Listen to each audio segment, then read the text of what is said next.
이번 주부터 임금에 대해서 수업을 하는데요. 임금, 돈이죠. 한자를 보면 임자 아래에 이 조개패자가 있잖아요. 이렇게 조개패자가 들어가는 글자는 대부분 돈을 뜻합니다. 옛날에는 이 조개 껍질을 돈으로 사용했다고 하는데요. 강가나 이 바닷가에 사는 사람들은 금방 부자가 되었을 것 같죠. 그러니까 천연은행이 옆에 있잖아요. 그러니까 돈이 떨어지면 갯벌에 나가서 조개를 캐오면 돈이 생기잖아요. 자, 어쨌든 이 임금, 돈인데요. 그러면 이 무슨 돈일까요? 이 임자는 어떤 대가로 받는 돈을 의미하는데요. 물론 그렇다고 해서 이 뇌물을 의미하는 건 아니에요. 정당한 대가를 말하는 거겠죠.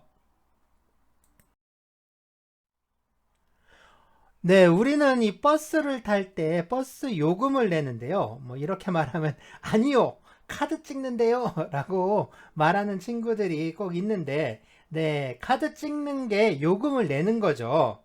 꼭 현금으로 내야만 돈을 내는 건 아니죠.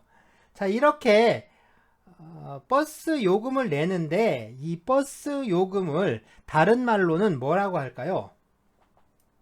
네, 버스 요금을 다른 말로는 운임이라고 하는데요. 그러니까 운송. 그러니까 이 옮겨주는 것에 대한 대가로 지급하는 돈이라는 뜻이죠. 그러니까 그런 의미에서 운임이라고 하는 거겠죠. 자, 그러면 우리가 이제 또 방을 얻어 살면서 매달 내는 이 월세나 사글세 이런 건 또 뭐라고 할까요? 네, 그건 차임이라고 하는데요. 네, 빌릴 차자입니다. 그래서 방을 빌려 쓴 데 대한 대가로 내는 돈이다. 이런 뜻이 되는 거죠. 그렇다면 임금은 무엇에 대한 대가일까요?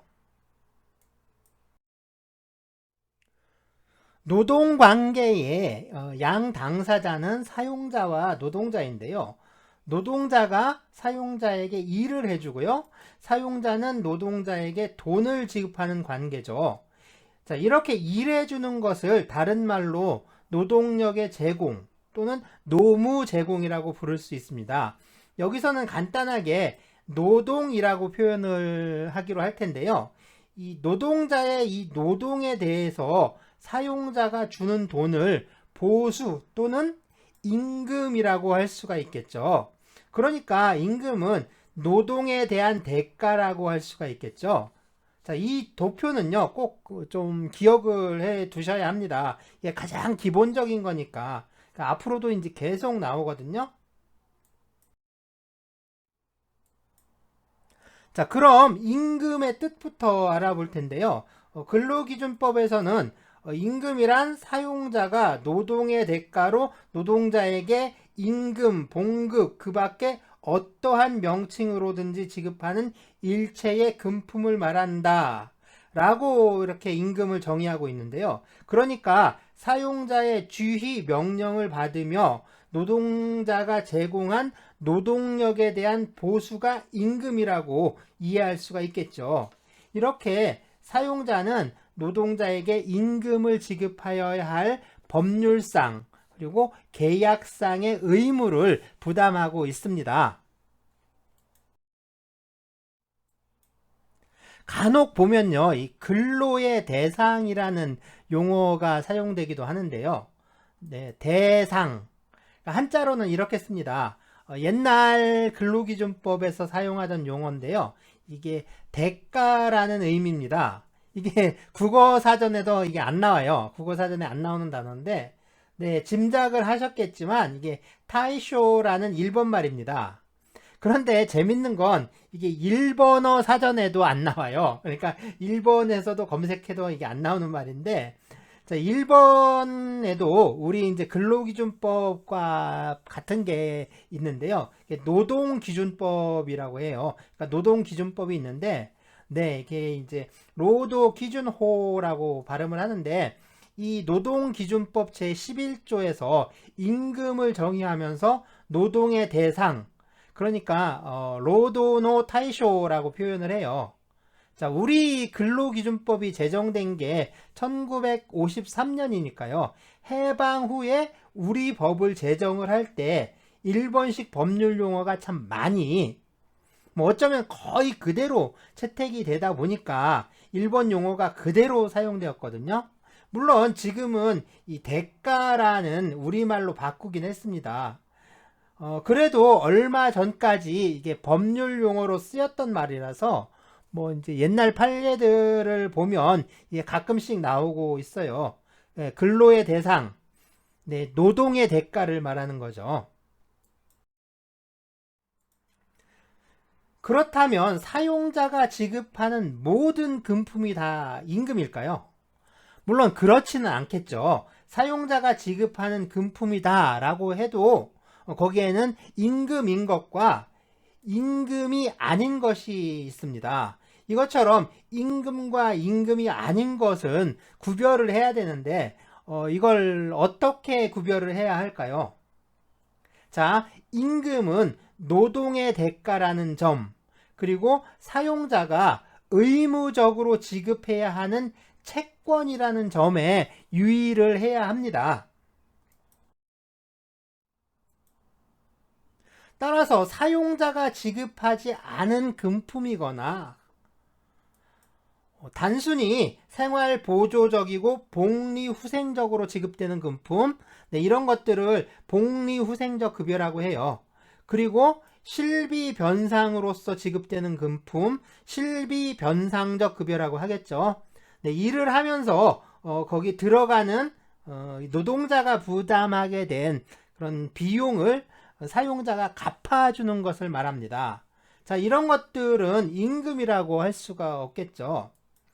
또 개별 노동자의 특수하고 우연한 사정에 의해서 좌우되는 금품, 성과에 따라 변동되는 성과 보상이나 뭐 이윤 배분으로 지급되는 금품, 그리고 의례적이고 호의적인 또는 은혜적인 금품, 이런 것들 역시 임금이라고 할 수가 없는데요.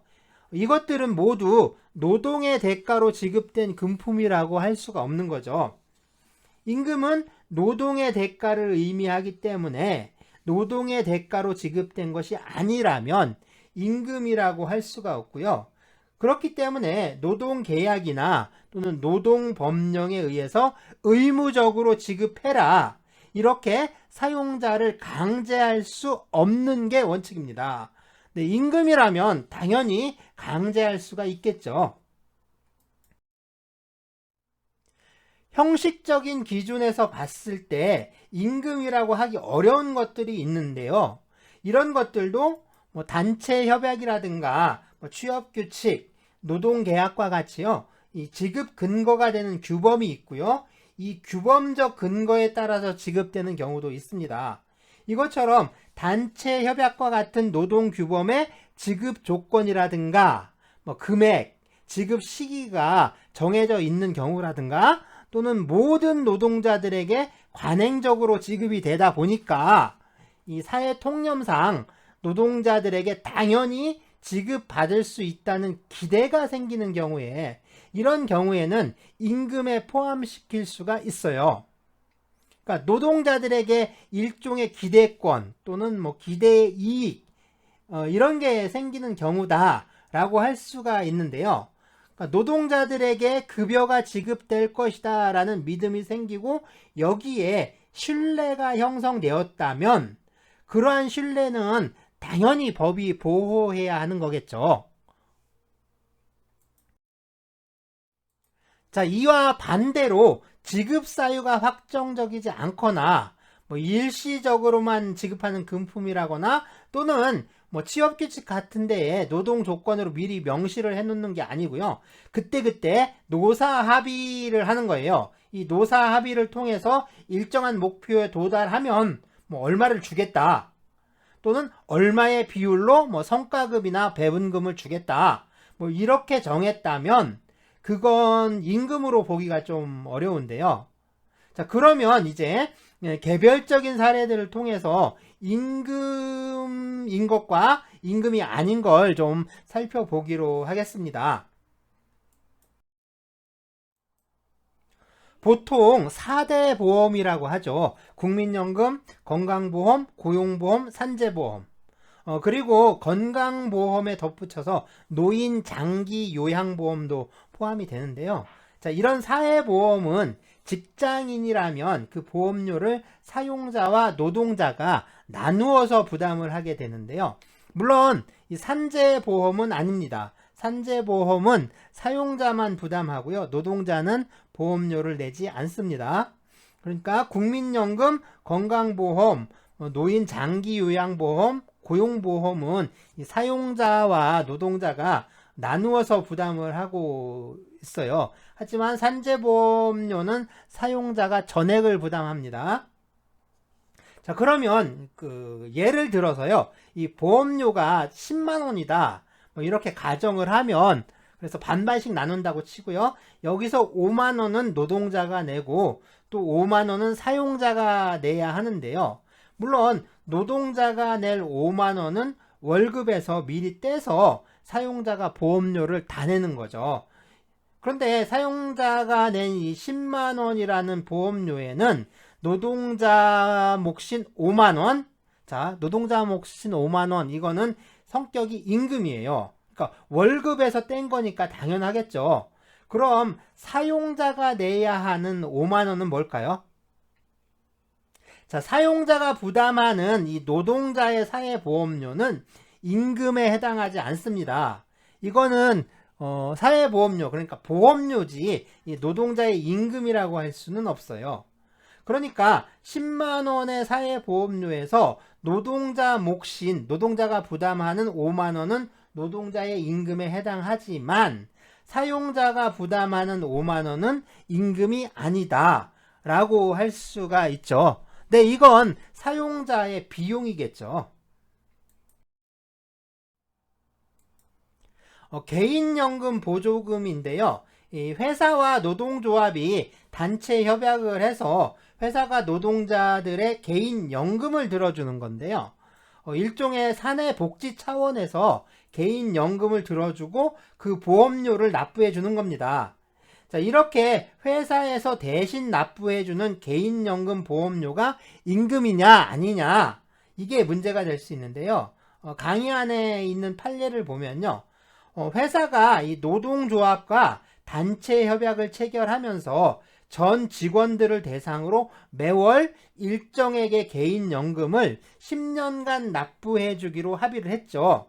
그리고 전 직원을 대상으로 개인연금 계약을 체결을 하고 그동안, 그러니까 1년 동안 월급날마다 보험료를 대신 내줬어요. 그러다가 노사 합의를 해서 1년 동안 이 보험료 지급을 유예하긴 했는데요.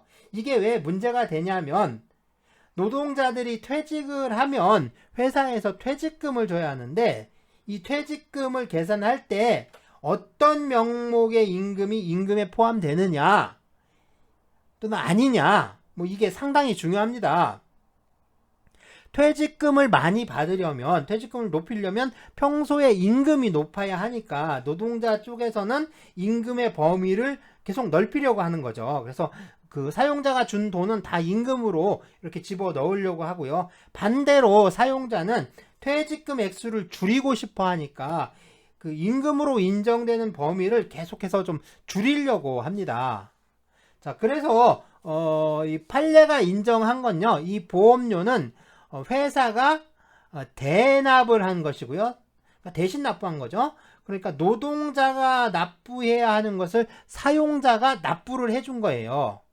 그러니까 이 보험료는 회사에서 보험회사에 낸 것이긴 한데 또 그 성격이 뭐 어찌 됐든 간에 원래는 이 노동자가 받아야 하는 몫이었다는 거죠. 그걸 회사가 대신 처리해 준 겁니다. 뭐 이런 의미인 거죠. 그리고 연금보험료를 급여 명세서에도 기재를 했고요. 여기서 근로소득세도 원천 징수를 했습니다. 그러면 이건 임금이다, 노동의 대가다, 뭐 이렇게 이제 법원에서 판단을 한 겁니다. 그래서 정기적, 일률적, 고정적 급부라는 통상임금의 개념적 징표까지 모두 갖추고 있는 이상 위 연금보험료도 통상임금에 포함된다 할 것이고, 나아가 단체 개인연금 보험료를 통상임금에 포함시켜야 하는 이상 이는 평균임금에도 당연히 포함된다 할 것이다 라고 판결을 한 거죠.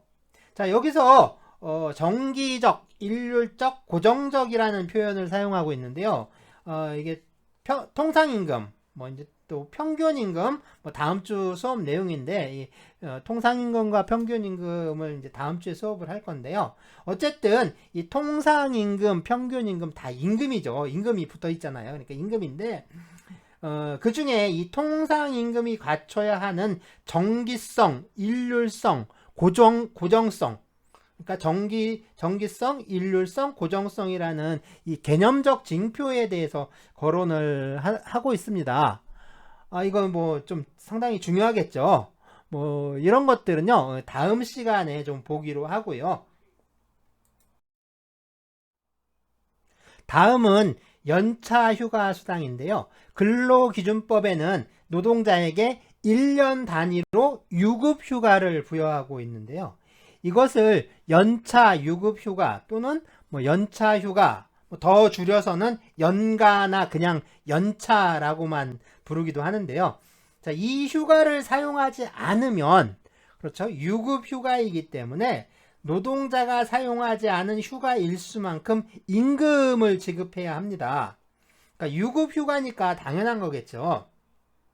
그런데 연차 휴가는 노동자라면 모두 받을 수 있는 게 아니고요.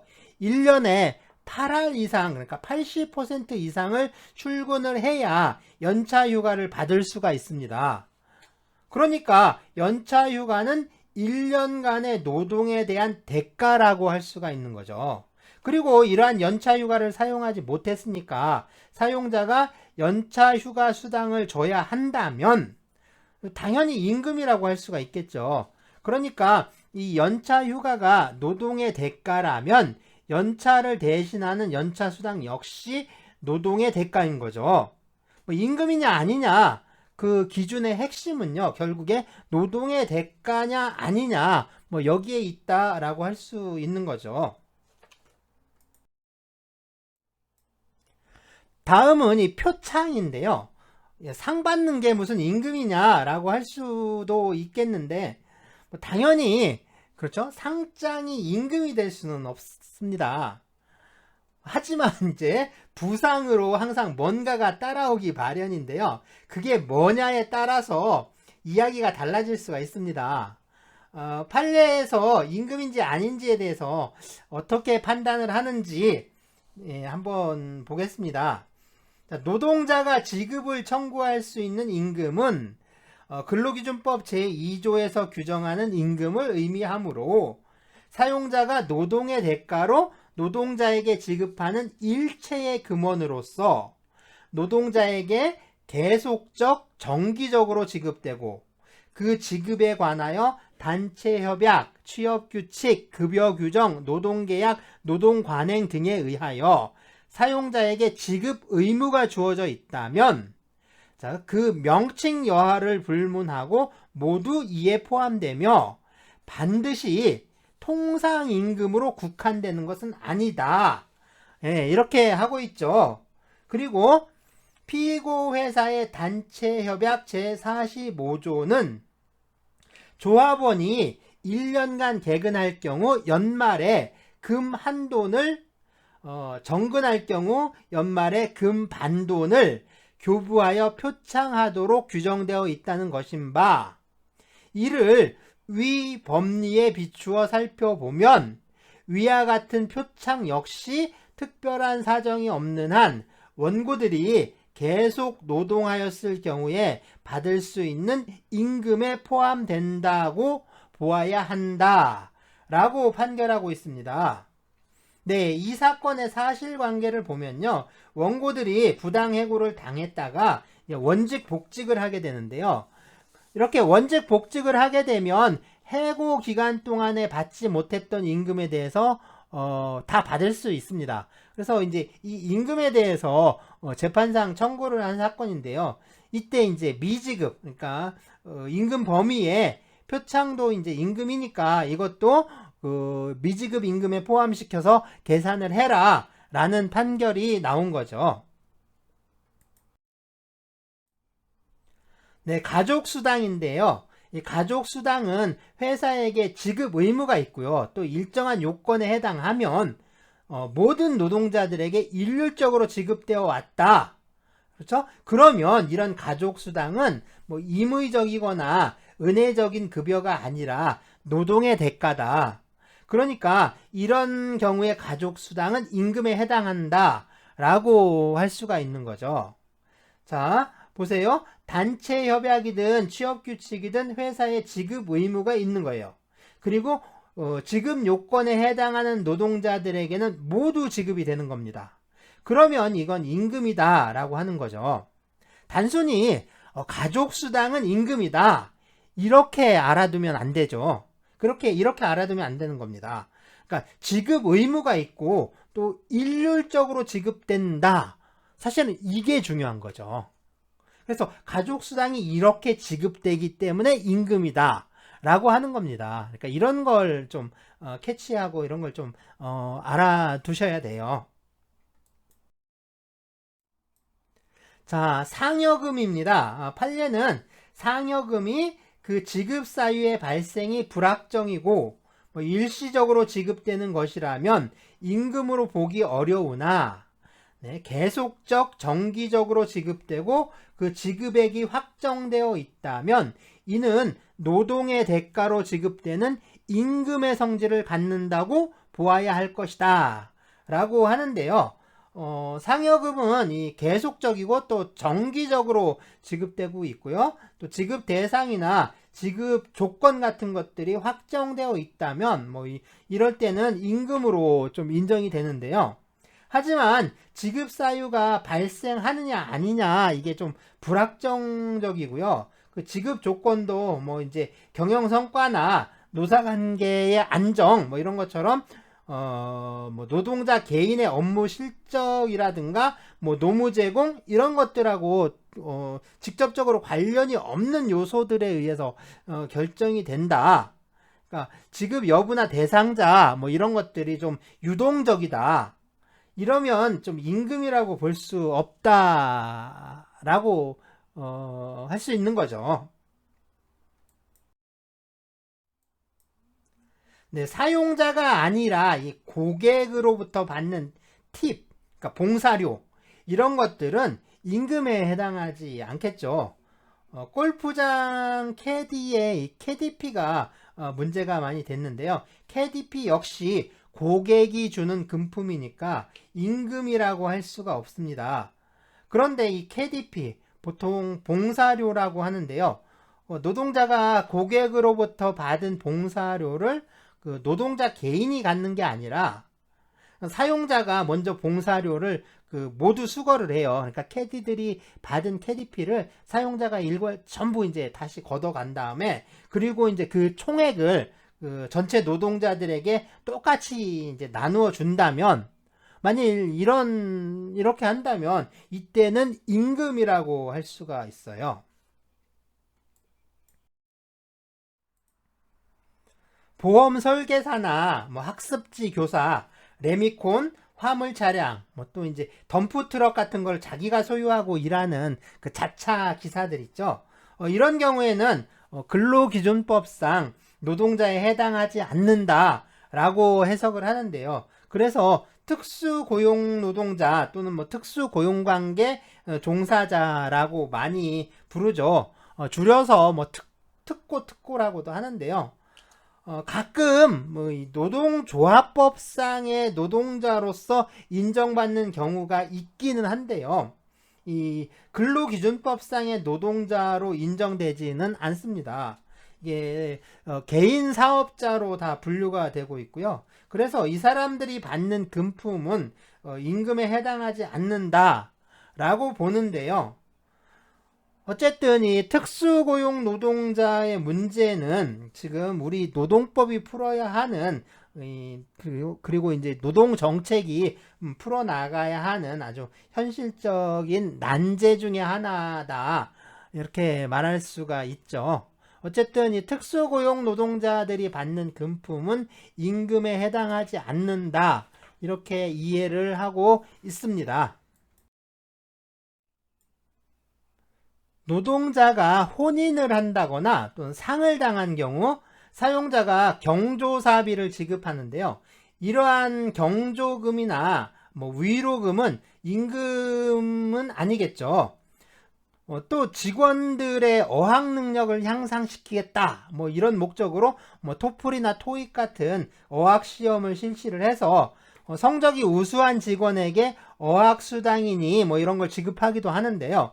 이렇게 포상의 목적으로 지급되는 금품, 네, 임금이라기보다는 은혜적으로 지급하는 금품이라고 좀 봐야겠죠. 이것처럼 경조금, 위로금, 그 다음에 은혜적이고 호의적으로 지급되는 금품은요, 노동의 대가가 아니기 때문에 임금에 해당하지 않습니다.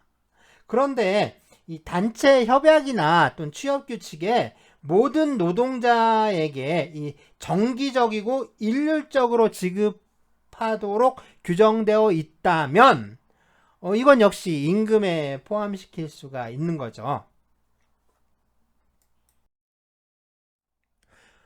그렇다면 학예 휴가비나 설, 추석 귀향비, 명절 선물비, 후생용품비 이런 경우에는 어떨까요? 판례를 보면 노동조합과 회사가 단체 협약으로 여름철 학예 휴가를 유급으로 실시하기로 합니다. 그리고 휴가비로 25만 원을 지급을 하고요. 이 금액은 평균 임금 산정에 포함시키기로 결정을 했어요. 그래서 학예 유급 휴가비로 매년마다 한 번씩 그러니까 25만 원을 지급을 하고요. 또 퇴직금 산정에도 반영을 한 겁니다. 그러니까 휴가 갈 때 쓰라고 주는 돈인 거예요. 그러니까 휴가를 안 가서 받는 연차 유급 휴가 수당처럼 휴가를 안 가서 받는 그 유급 수당이 아니라 이거는 휴가를 가라고 휴가를 가면서 그 휴가에 대해서 유급 휴가비로 이제 주는 거죠. 그래서 25만 원씩 지급을 하고 또 이제 퇴직금 산정에도 반영을 한 겁니다. 그리고 설이나 추석 명절 때 이 귀향버스 운행 제도를 운영을 하다가 이것을 이제 폐지하는 대신에 귀향비로 15만 원, 그러니까 선물비로 2만 원을 지급하기로 노사 합의를 했어요. 그리고 매년 귀향비로 30만 원, 선물비로 4만 원을 지급을 해왔습니다. 그렇죠? 그 설 있고 추석이 있으니까 두 번 지급을 하는 거죠. 자, 그렇다면 이러한 학예 휴가비라든가 설, 추석, 명절 귀향비, 또 이제 선물비, 이건 모두 단체 협약에 의해서 회사에 지급 의무가 있는 것들이죠. 게다가 모든 노동자나 또는 일정한 요건에 해당하는 노동자들에게 모두 일률적으로 지급되어 왔어요. 그러면 이것들은 모두 노동의 대가라고 할 수가 있죠. 그러니까 모두 다 임금이라고 할 수가 있는 겁니다. 출장비, 해외 체재비, 여비, 판공비, 기밀비, 정보비, 네, 이런 것들은 업무 수행 과정에서 발생하는 비용들이죠. 바로 이러한 비용을 보전해주는 명목으로 지급하는 게 실비 변상적 급여인데요. 이 실비 변상적 급여는 결국 그 업무 수행 과정에서 발생한 비용을 보전해주는 것 뿐입니다. 그러니까 그걸 갚아주는 거예요. 그러니까 임금에 해당하지 않는데요. 단체 협약이나 취업 규칙에 명시적으로 지급해야 한다 라고 규정을 하더라도 이 실비 변상적 급여는 임금에 해당하지 않습니다.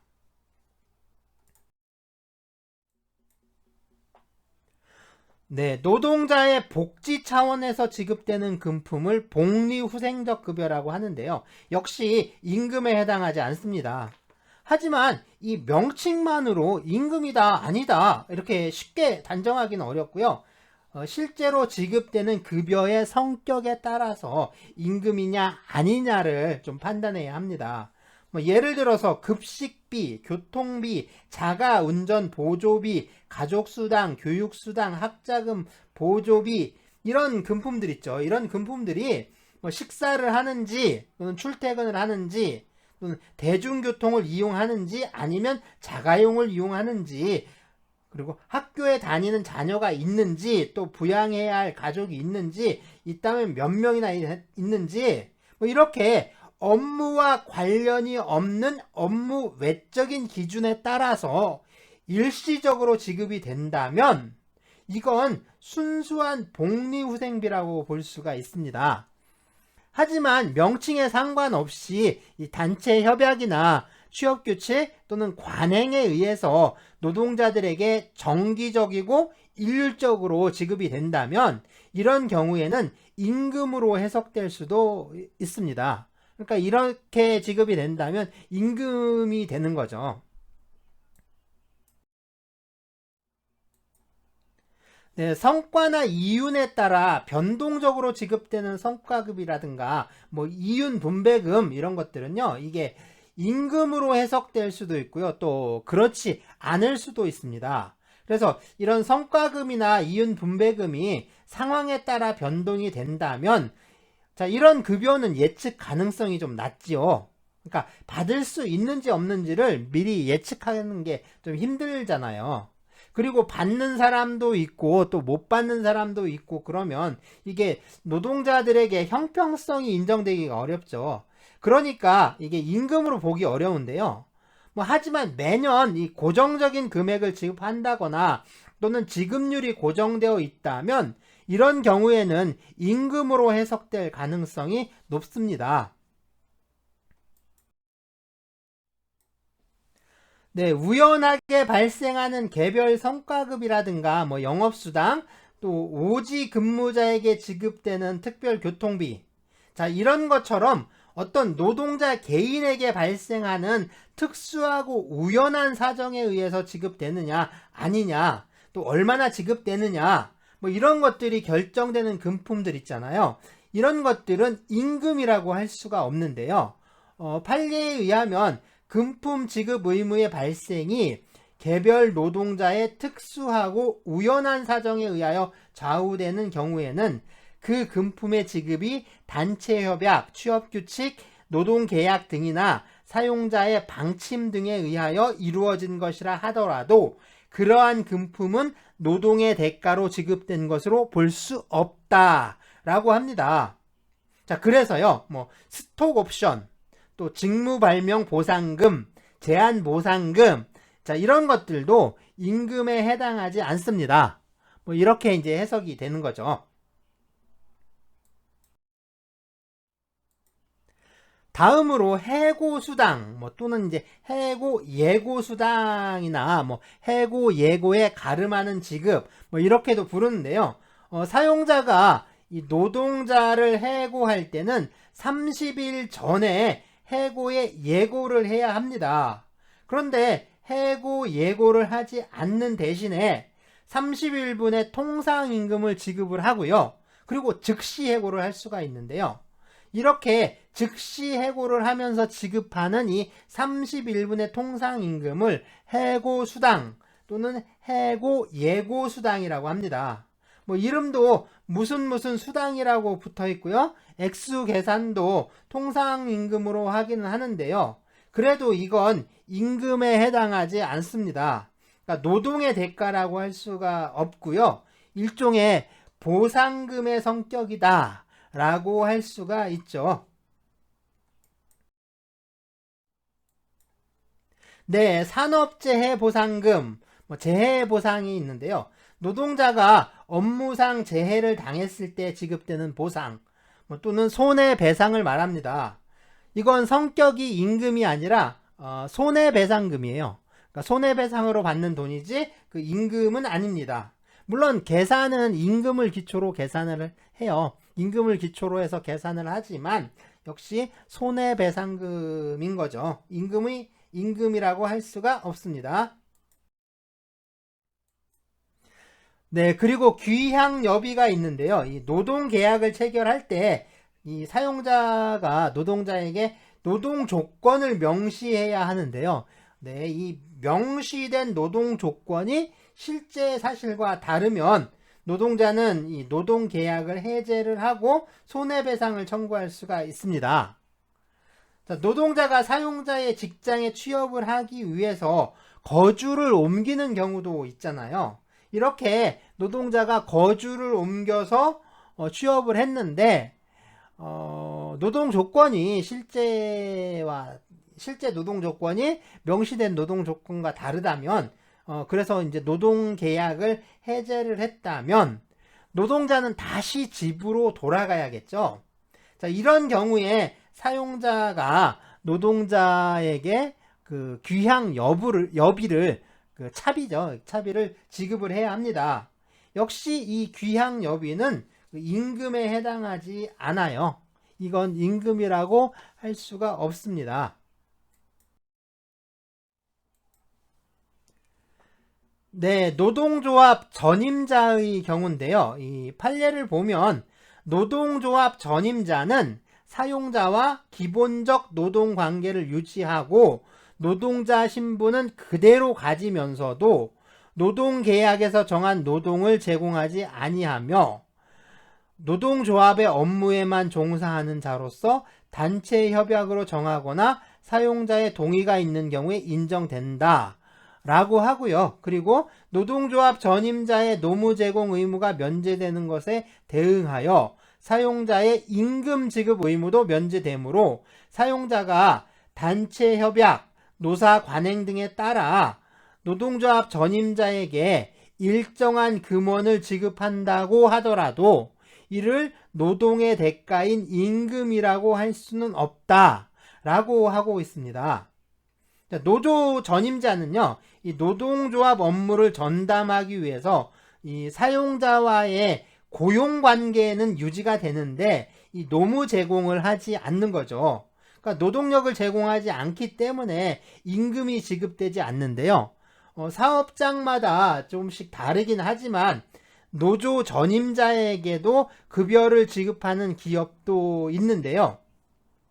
이것처럼 사용자가 노동조합 전임자의 급여를 지급하는 경우에 이 급여는 임금에 해당하지가 않습니다.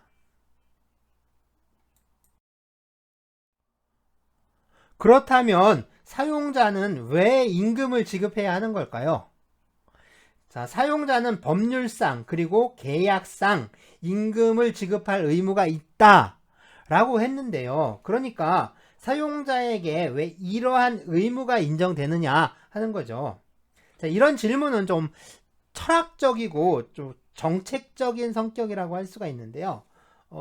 이런 질문은 결국에 임금의 성격이 무엇이냐 라고 할 수가 있습니다. 그러니까 임금은 무언가에 대한 대가라고 하는데 노동자가 제공하는 그 무언가가 무엇냐 라는 질문이 되는 거죠. 그러니까 여기에 대해서 지금까지 제기된 견해는요, 셋이 있는데 먼저 노동대가설. 자, 임금이 노동자의 구체적 노동에 대해서 지급되는 대가다라고 보는 견해입니다.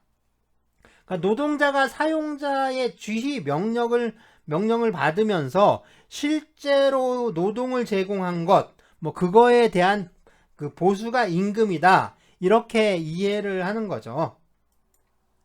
자, 다음은 이 노동관계설인데요. 이 노동의 대가가 아니라 노동관계에서 발생하는 대가가 임금이다 라고 이해를 하는 견해입니다. 그러니까 노동자가 사용자에게 노동력을 맡김으로써 거기에 노동자의 생존을 걸고 있다 라는 점을 좀 강조를 하고 있는데요. 그래서 임금을 이 구체적 노동의 대가에 국한시키지 않고요. 가족수당, 물가수당, 주택수당, 휴일임금, 휴업지급 이런 것들을 모두 포함하는 것으로 이해를 합니다. 자, 마지막으로는요, 이 노동력 대가설인데요. 노동자가 자기 노동력을 그 일정 기간 사용자의 주의 처분하에 두고 있는 것이 뭐 그거에 대한 대가가 바로 임금이다. 이렇게 이해하는 견해인데요. 자, 이러한 논의에 대한 결론은 뭐 이미 100년도 훨씬 전에 이제 결론이 났어요. 이게 또 그 딱 그냥 정해져 버린 겁니다. 그러니까 굳이 설명을 하지 않아도 될 정도로 이게 뻔한 내용인 건데요. 이게 법학에 있어서도 이 노동력 대가설이 통설로 자리 잡은 지 이게 상당히 오래됐습니다. 그런데도 이게 끊임없이 문제가 제기되는 건요. 그러니까 계속해서 이 문제를 제기하는 게 사실은 이게 이제 그 학문 탐구라든가 이런 거하고는 전혀 상관없어요. 그냥 이게 어떻게 보면 정치적 공격인 거죠. 그러니까 이데올로기적 공격에 불과한 겁니다. 이 임금의 성질과 관련해서는 이미 어느 학문 분야나 그리고 어느 어디를 가든 다 노동력 대가설이 이게 통설의 지위에 있습니다. 거의 이제 이거는 뭐랄까 부인하기 어려운 상황인 거죠. 그런데도 이걸 공격하는 건 사실은 정치적인 의미밖에 없는 거죠. 자, 사실 중요한 건 그게 아니고요. 이런 것들이 중요한 게 아니고요. 정말 중요한 건 이게 그 임금은 노동관계에서 발생하는 채권이라는 점입니다. 이게 제일 중요하다라고 할 수가 있는데요. 자, 노동력을 자유롭게 처분할 수 있게 된 자유시민이면서 또 독립한 어떤 인격체로서의 노동자가 자신의 노동력을 특정한 사용자에게 판매를 하고요. 이 사용자는 노동자에게 자신이 구매한 노동력에 대해서 구매한 시간만큼 임금을 지급하는 이 약정 채권 관계라는 점, 이게 핵심입니다. 그러니까 이 노동자와 사용자는 이 노동 계약에 의해서 법적으로 맺어지는 관계라는 건데요. 임금에 대해서 그 노동 계약에 정해야 하겠죠. 그런데 이 노동 계약의 내용에 임금에 대해서 좀 명시적으로 정하지를 않더라도 이 사용자는 임금을 의무적으로 지급해야 합니다. 뭐 이건 당연한 말이겠죠. 그래서 임금은 이 노동 계약 관계에서 발생하는 채권, 즉 임금 채권인데요. 원래 이 채권이란 게 일정한 기간 동안 권리를 행사하지 않게 되면 권리가 소멸하게 되는데요. 이걸 이제 소멸시효라고 하죠. 소멸시효에 의해서 권리가 소멸하게 됩니다. 당연히 임금 채권도 소멸하겠죠. 이 임금 채권의 소멸시효, 이거 중요합니다. 이 임금 채권의 소멸시효 상당히 중요한데요. 임금 채권의 소멸시효, 네, 3년입니다. 그러니까 임금을 못 받고 3년이 지날 때까지 임금을 청구하지 않으면 임금을 받을 수 없다라는 말이 되는 거죠. 임금 채권의 소멸시효 3년이란 거, 이거 상당히 중요합니다. 이건 상식적으로도 꼭 알고 있어야 하는 내용이에요. 자, 그럼 이 소멸시효가 뭐냐? 원래 이 시효라는 게요, 그 어떠한 사실 상태가 오랜 시간이 지나도록 이게 계속되잖아요. 그러면 이 사실 상태가 실제 그 권리 관계와 맞느냐 안 맞느냐 이런 걸 따지지 않고 그 사실 상태 자체에 어떤 법적인 효과가 생기게 하는 걸 말해요. 그러니까 이게 진실이냐 아니냐 이런 게 중요한 게 아니에요. 그냥 그런 상태로 오래 계속된 거죠. 그러면 그런 상태를 법적으로 인정해 주는 거예요. 그래서 시효는 이 시효는 보시면 시간의 효력이란 뜻인데요. 시간의 효력, 이걸 시효라고 하는데, 이 시효는요, 권리를 취득하는 취득시효가 있고요. 그리고 권리가 소멸하는 이 소멸시효가 있습니다. 자, 내가 지금 이제 땅이 있는데, 이 땅이, 내가 이 땅의 진짜 주인은 아니에요. 진짜 주인은 아니지만, 그러니까 법적으로 보면 진짜 주인은 따로 있는 거예요. 하지만 나는 이제 주인은 아니지만, 마치 이제 내가 그 주인처럼 주인 의식을 갖고서 이 땅을 또 그 내 땅처럼 관리를 하고 또 내 땅처럼 쓰면서 오래 살았어요. 그러니까 나는 이 땅을 내 땅이라고 생각하고 내 땅처럼 써왔던 거예요.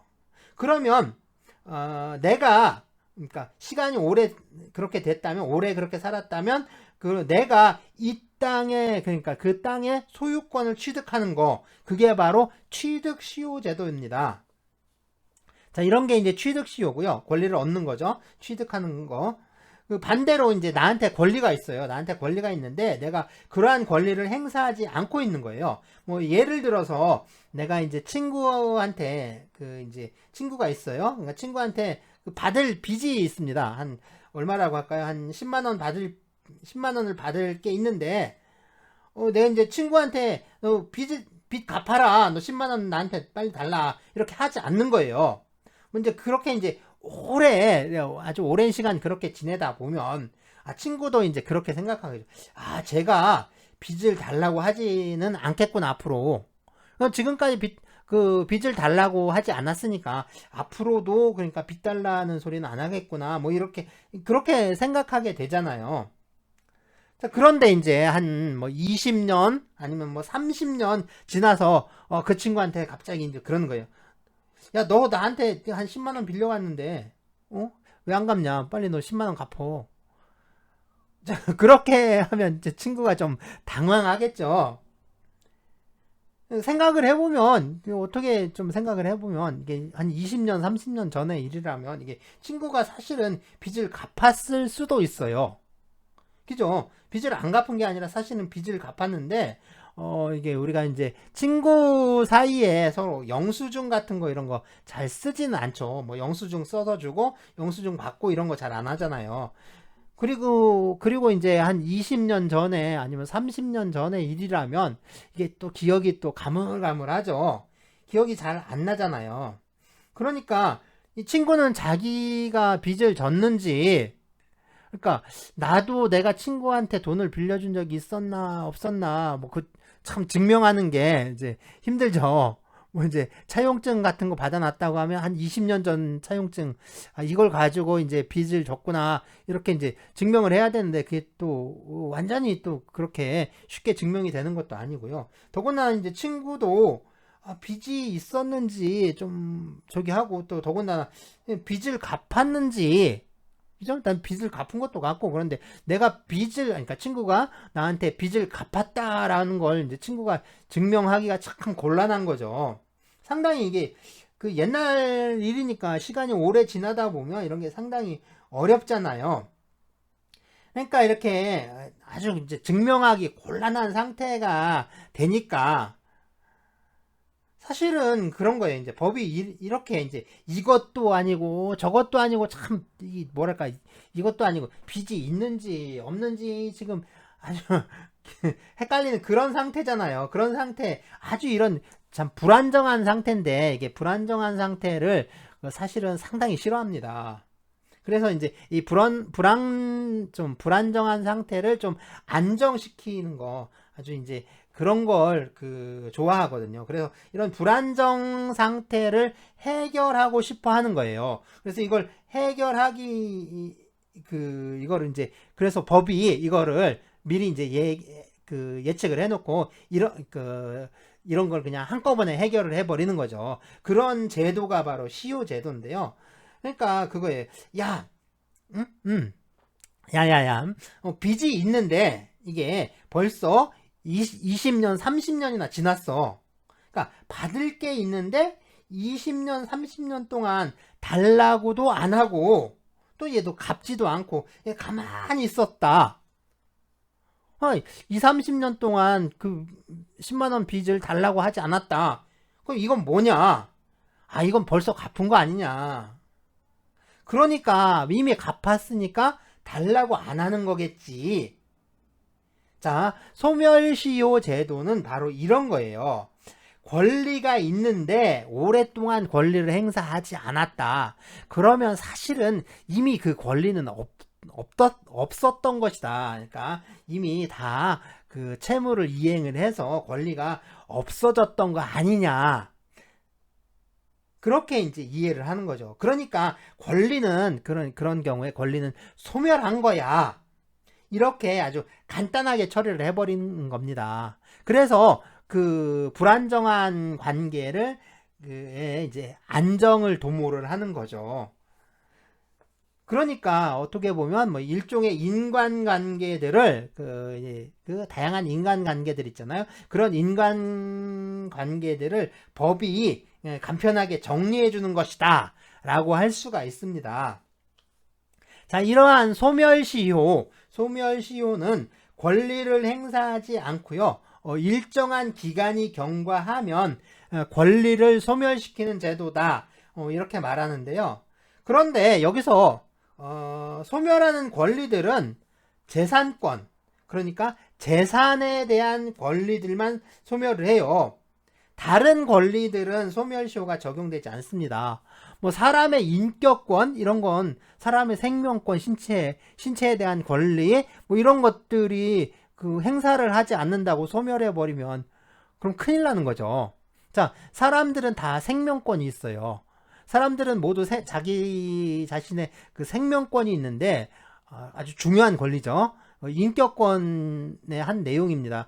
생명권은 인격권의 한 내용인데, 자, 이런 권리가 그렇죠? 오랫동안 행사를 하지 않는다고 소멸해 버린다. 그러니까 인격권을 행사하지 않아서 뭐 소멸한다. 예컨대 한 10년 동안 내가 나의 생명권이라든가 뭐 나의 인격권이라든가 뭐 나의 신체에 대한 권리를 행사하지 않았다. 그러면 내 그런 권리들이 소멸을 한다. 소멸시효에 의해서 소멸한다. 라고 해봅시다. 그런데 우리가 참 살아가면서 자기의 생명권을 행사하면서 사는 사람은 아무도 없거든요. 그냥 사는 거지. 우리가 나의 생명권을 행사를 하고 나의 인격권을 행사를 하고 뭐 나의 신체에 대한 권리를 행사하고 그러면서 살진 않죠. 그냥 사는 거예요. 그러니까 우리 권리를 행사하지 않고 사는데 그게 만약에 한 10년쯤 지났다고 소멸한다면 내가 이제 10년이 지나면 생명권이 소멸했으면 나는 생명에 대한 권리가 없는 사람이에요. 그러니까 누군가 나를 죽이더라도 그 사람은 나를 죽였는데, 사람을 죽였는데 그 살인죄가 적용이 안 되는 거죠. 왜냐하면 나는 생명권이 없으니까. 누군가 나를 죽여도 그 사람은 살인이라는 범죄를 저지른 게 아닌 거죠. 또 이제 그런 것도 있죠. 나는 나의 신체에 대한 권리가 소멸한다. 행사하지 않아서 소멸했다. 그러면 그런 사람들은 아무나 잡아다가 그냥 다른 사람이 잡아다가 노예로 부려도 되고 팔아먹어도 되는 거예요. 뭐 자유에 대한 권리 이런 것들이 다 그런 식으로 이제 소멸한다면 그렇게 되는 거죠. 그러니까 권리를 행사하지 않았다라고 해서 모든 권리를 다 소멸시킬 수 있는 건 아니고요. 이 소멸시효에 의해서 소멸하는 권리, 뭐 또 취득시효에 의해서 취득하는 권리도 마찬가지인데요. 이 시효의 대상이 되는 권리들은 모두 재산권밖에 없습니다. 그러니까 재산권에만 적용되는 그 제도인 거예요. 그래서 재산에 대한 권리들만 소멸을 하는 거죠. 자, 그런데 이 재산권 중에서도요, 이 소멸시효가 문제가 되는 재산권은 거의 이제 채권입니다. 그러니까 내가 이제 내 집에 대한 소유권이 있잖아요. 소유권을 행사하지 않는다고 해서 이게 한 몇 년 있다가 소유권이 소멸하면 그것도 큰 문제겠죠. 그래서 이 소유권 같은 거는 소멸시효가 적용되질 않아요. 그러니까 시효로 소멸하지 않습니다. 그러니까 소멸시효가 문제가 돼서 이 권리를 좀 행사하지 않는다 해서 이제 시효가 완성됐다. 그래서 권리가 소멸된다 라고 하는 권리들은요, 주로 재산권들 중에서도 이 채권들입니다. 채권. 빚을 받을 수 있는 권리죠. 빚을 받을 수 있는 권리, 이런 것들이 소멸을 하는 거예요. 자, 그러면 임금채권 있죠. 임금채권. 채권이잖아요. 채권. 그러니까 임금 채권도 채권이니까 자, 임금 채권의 소멸시효 몇 년? 네, 이게 3년이죠. 3년. 이거 꼭 기억을 해둬야 됩니다. 이거 아주 중요한 거예요. 3년. 네, 꼭 기억해야 합니다. 임금 채권의 소멸시효는 3년이다. 라고 그냥 이렇게 통째로 외우셔야 돼요.